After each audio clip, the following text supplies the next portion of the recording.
नमस्कार विद्यार्थी मित्रांनो, ॲडमिनिस्ट्रेटिव्ह स्टडीज या यूट्यूब चॅनलमध्ये मी युवराज चव्हाण तुमच्या सगळ्यांचं स्वागत करत आहे. आज आपण या लेक्चर्समध्ये चलनवाढीवरील उपाययोजना या मुद्द्याच्या संदर्भात सविस्तर चर्चा करत आहोत. तर बघा, आपण अर्थशास्त्र या विषयाची जी काही लेक्चर सिरीज सुरू केलेलं आहे त्या लेक्चर सिरीजमध्ये अर्थशास्त्रातील मूलभूत संकल्पनापासून आपण विविध मुद्द्यावर सखोल चर्चा करत आलेलो आहोत.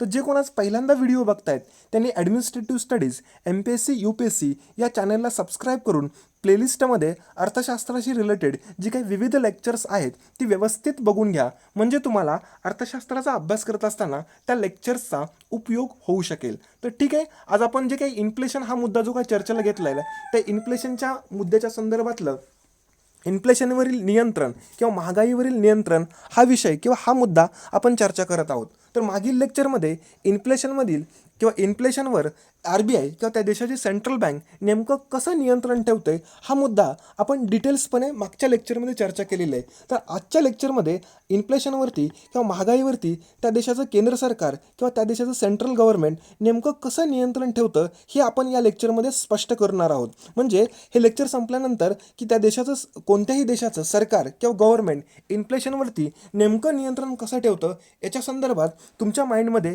क्लिअरिटी येऊ शकते. तर सुरुवातीला इन्फ्लेशनवरती नियंत्रण ठेवण्याचं सरकारचं जे काही राजकोषीय धोरण आहे ते स्पष्ट करू, त्यानंतर जे काही वेगवेगळे थेट उपाय राबवले जातात ते सुद्धा स्पष्ट करू. तर बघा, राजकोषीय उपाय हे केंद्र सरकार वार्षिक बजेटच्या माध्यमातून जाहीर करतं. म्हणजे वर्षाच्या सुरुवातीला जे काही बजेट किंवा अर्थसंकल्प येतो त्यातून सरकारचं राजकोषीय धोरण स्पष्ट होत असतं. तर या राजकोषीय धोरण आखत असताना किंवा या राजकोषीय धोरणाच्या माध्यमातून इन्फ्लेशनवरती नियंत्रणासाठी किंवा महागाईवरती नियंत्रणासाठी जी काही विविध साधनं वापरली जातात त्या विविध साधनांचा आपण सविस्तरपणे इथं ओळख करून घेऊ किंवा माहिती करून घेऊ. पहिलं साधन असेल शिल्लकी अंदाजपत्रकाचे धोरण. शिल्लकी म्हणजे काय की शिल्लक ठेवणे.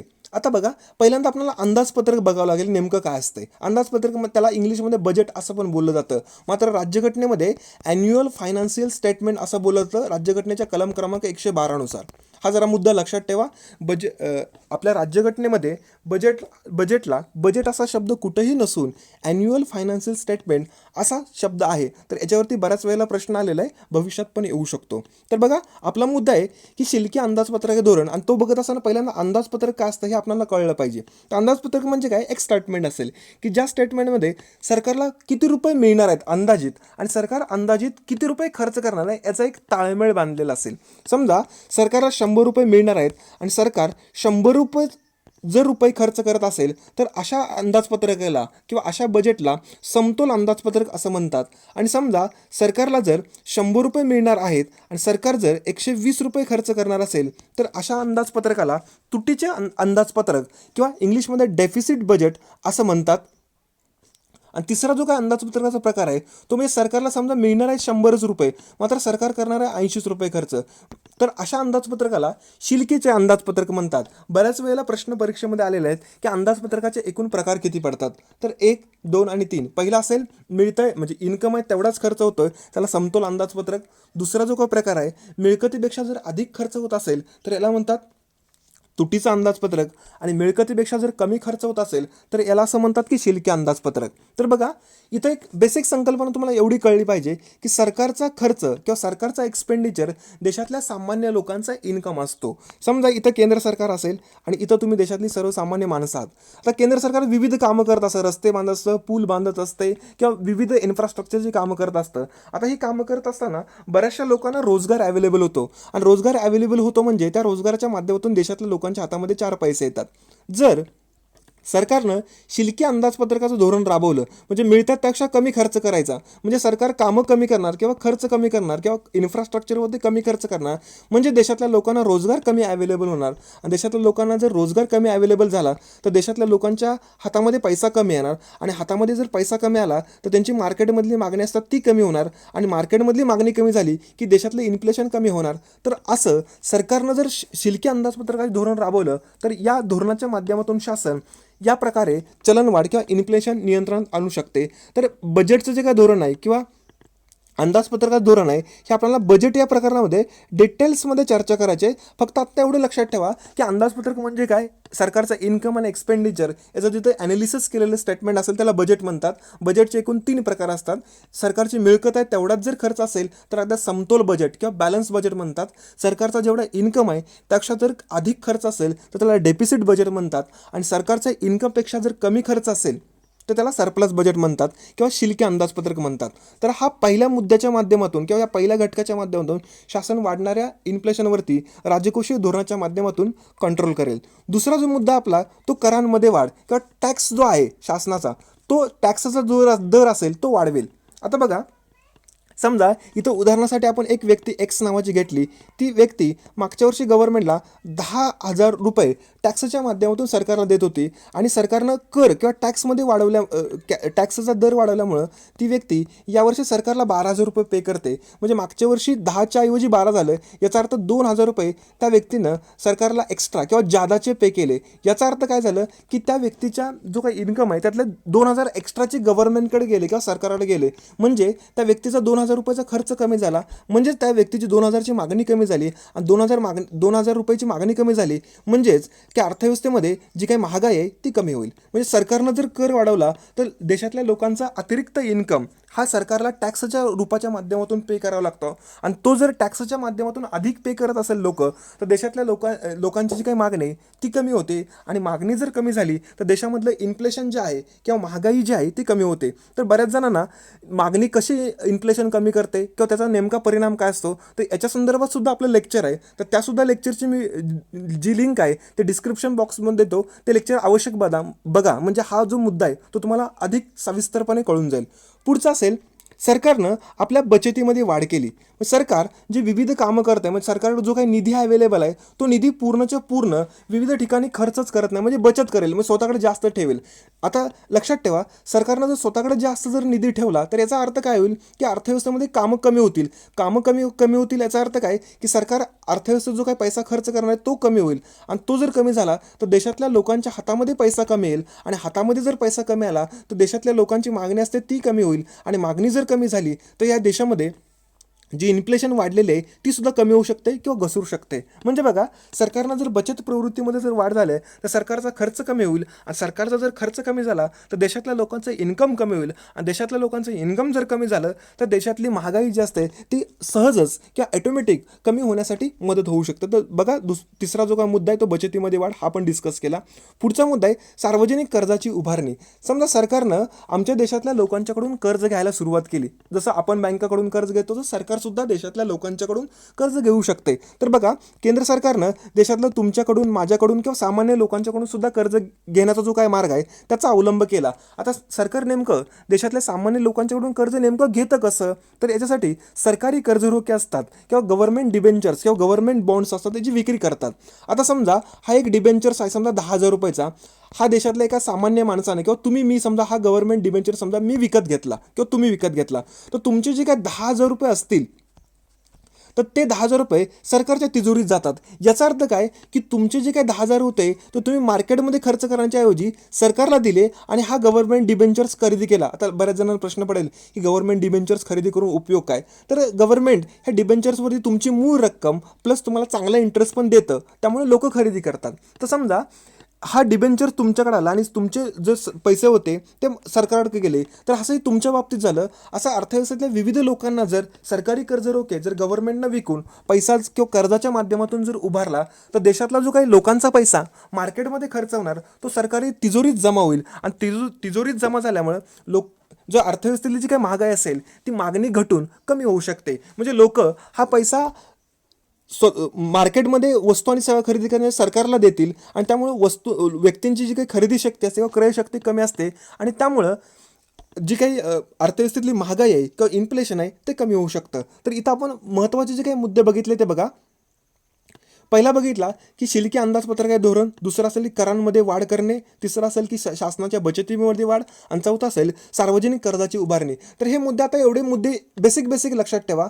अजून या मुद्द्यांचा डिटेल अभ्यास की आपल्याला बजेट किंवा अर्थसंकल्प या प्रकरणामध्ये करायचा आहे. तर बघा, हे राजकोषीय माध्यमाच्या किंवा राजकोषीय धोरणाच्या माध्यमातून सरकार इन्फ्लेशनवर कसं नियंत्रण करते हे आता आपण डिटेल्समध्ये इथं चर्चा केली. पुढचा जो काय आपला मुद्दा आहे ते इतर जे काही थेट उपाय असतात, या थेट उपायांच्या माध्यमातून सरकार इन्फ्लेशनवरती नेमकं कसं नियंत्रण करते. तर बघा, हे जे थेट उपाय आहेत त्याच्यामध्ये पहिला जो काही घटक आहे तो म्हणजे की देशातील अन्नधान्य उत्पन्नामध्ये वाढ करणे किंवा अन्नधान्याच्या उत्पन्नामध्ये किंवा उत्पादनामध्ये वाढ करणे. तर देशातलं जे बघा, आज कोरोनाची अवस्था आहे.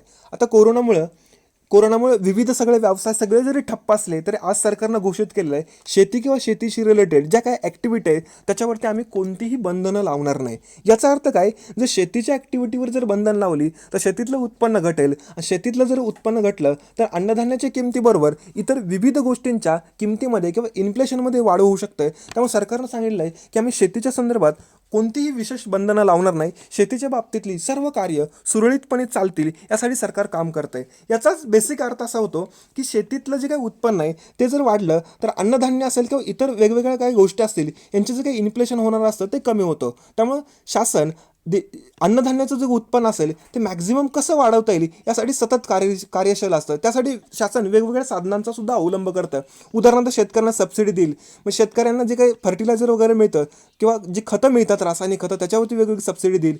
शेतकऱ्यांना कमी व्याजदरामध्ये कर्ज उपलब्ध करून देईल. शेतकऱ्याने शेतीमध्ये शाश्वत उत्पन्न घ्यावं त्यासाठी जे काही एक धोरण आहे ते म्हणजे MSPचं धोरण. आपण एक कृषी प्रकरणात डिटेल्स बघणार आहोत. इथे एवढंच बघा की शेतकऱ्यांनी शेतीतलं उत्पन्न जे काही घेत असेल त्यांना काय एक बेसिक किमान किमतीची, एक आधारभूत किमतीची एक खात्री मिळावी यासाठी MSP हे जे काही धोरण आहे, साधारण आपल्या देशामध्ये सध्या 25 पिकांसाठी MSPच्या धोरणाचा अवलंब केला जातो. तर ही कोणती पिकं असतील, ह्या धोरणाचा नेमका अवलंब काय येतो हे आपल्याला ॲग्रिकल्चर प्रकरणामध्ये बघायचं आहे. आत्ता एवढंच लक्षात ठेवा की अन्नधान्याच्या उत्पन्नाच्या वाढीसाठी कमी स्वस्त ह्याच्यामध्ये कर्ज अवेलेबल करून दिलं, शेतकऱ्यांना सबसिडी देणं, MSPच्या किमती असताना ते वाढवणं, अशा विविध उपायांचा माध्यमात वापर करून अन्नधान्याचं उत्पन्न वाढवलं जाईल. आणि या अन्नधान्याचं उत्पन्न वाढल्यामुळे देशातलं इन्फ्लेशन किंवा महागाई नियंत्रणात ठेवण्यासाठी त्याचा उपयोग होऊ शकतो. पुढचं असेल की लोकसंख्या वाढीवर नियंत्रण. तर सगळ्यांना माहीत आहे की लोकसंख्या वाढ ही आपल्या देशाच्या पुढं म्हणजे भारत हा जगामध्ये 2 नंबरला तसं लोकसंख्येच्या बाबतीतला आहे,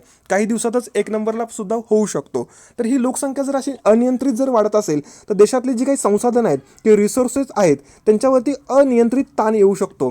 त्यासाठी जर लोकसंख्या जर नियंत्रणात ठेवली तर संसाधनांच्या वरती किंवा देशातल्या लोकांची जी काही मागणी असते ती कमी होऊ शकेल, आणि ती जर मागणी कमी झाली तर देशातलं जे काही इन्फ्लेशन आहे ते कमी होऊ शकतं. म्हणजे लोकच जर कमी झाली तर लोकांची मागणी कमी होईल, आणि मागणी जर कमी झाली तर त्या देशातलं जे इन्फ्लेशन असेल ते सुद्धा कमी होऊ शकतं. तर इथं आता बेसिक असं बघता येईल की भारतामध्ये 1976ला पहिलं राष्ट्रीय लोकसंख्या धोरण राबवलं, त्याच्यामध्ये 2000ला खूप सारे बदल केले.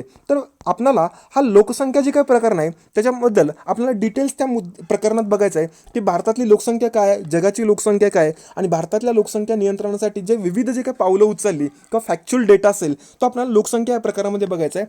आत्ता एवढं लक्षात ठेवा की लोकसंख्या वाढ जी असते ती जर नियंत्रणात ठेवली तर देशातली मागणी घटेल, आणि मागणी जर घटली तर त्या देशातलं जे इन्फ्लेशन असतं ते कमी होऊ शकतं. पुढचं असेल की औद्योगिक उत्पादनात वाढ करणे, म्हणजे इंडस्ट्रियल प्रोडक्शन आहे ते वाढवणं. जर इंडस्ट्रियल प्रोडक्शन जर देशातलं वाढवलं तर इंडस्ट्रियल प्रोडक्शन असतं तर देशभर व्यवस्थित अवेलेबल होईल, आणि जर सगळ्या इंडस्ट्रियल वस्तू जर देशात व्यवस्थित अवेलेबल जर व्हायला लागल्या तर त्या इंडस्ट्रियल वस्तूंचं किंवा औद्योगिक उत्पादनाचं जे काय असतं ते दर वाढणार नाहीत, किंवा दरवाढीपासून त्या वस्तू सामान्य लोकांना त्या दरवाढीपासून लोकांना विशेष कोणताही त्रास होणार नाही. म्हणजे एवढं इथं लक्षात ठेवा की औद्योगिक उत्पन्न वाढलं तर औद्योगिक जे प्रोडक्शन आहे, इंडस्ट्रियल प्रोडक्शन आहे, त्यातल्या वस्तूंचे दर असतात ते खूप वाढणार नाहीत, ते नियंत्रित राहतील.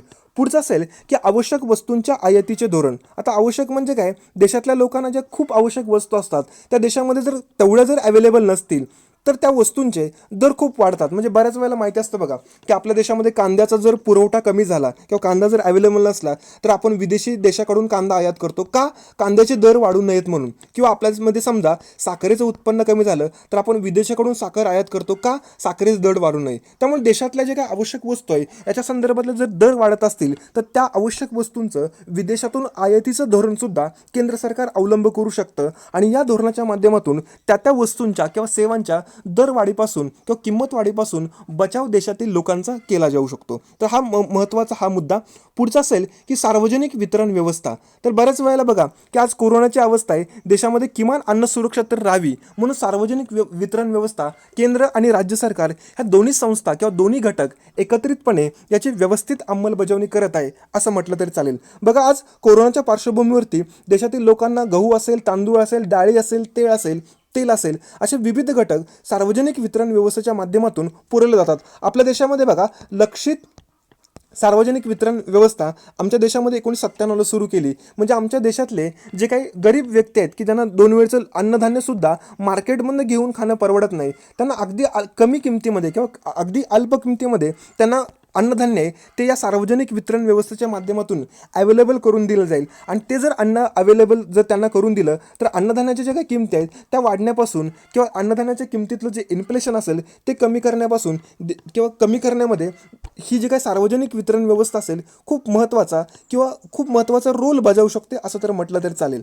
तर आपल्याला सार्वजनिक वितरण व्यवस्था ही सुद्धा ॲग्रिकल्चर किंवा इतर वेगवेगळ्या प्रकरणांच्यामध्ये आपल्याला डिटेल्समध्ये बघायचं आहे की सार्वजनिक वितरण व्यवस्था नेमकं काय असते, त्याच्या संदर्भातले वेगवेगळे घटक कोणते असतात आणि स्वातंत्र्योत्तर कालखंडामध्ये देशातली अन्नसुरक्षा जपण्यासाठी सार्वजनिक वितरण व्यवस्थेनं नेमकी कोणती भूमिका घेतलेली आहे. तर असे विविध जे काही मुद्दे आहेत ते आपण त्या प्रकरणामध्ये डिटेल्समध्ये बघू. आता एवढंच लक्षात ठेवा की देशातली जी काही इन्फ्लेशन असते ती नियंत्रण आणण्यासाठी एकूण 3 संस्था काम करतात. जे मागच्या लेक्चरमध्ये बघितलं की RBI करतं मौद्रिक धोरणाच्या माध्यमातून, केंद्र सरकार करतं राजकोषीय धोरणाच्या माध्यमातून, तसंच केंद्र सरकार इतर काही थेट उपायांचा सुद्धा अवलंब करून देशातली जी काही महागाई किंवा इन्फ्लेशन आहे ते वाढलेल्या नियंत्रणासाठी काम करतं. तर आज आपण इथंच बघू आणि इथंच थांबू.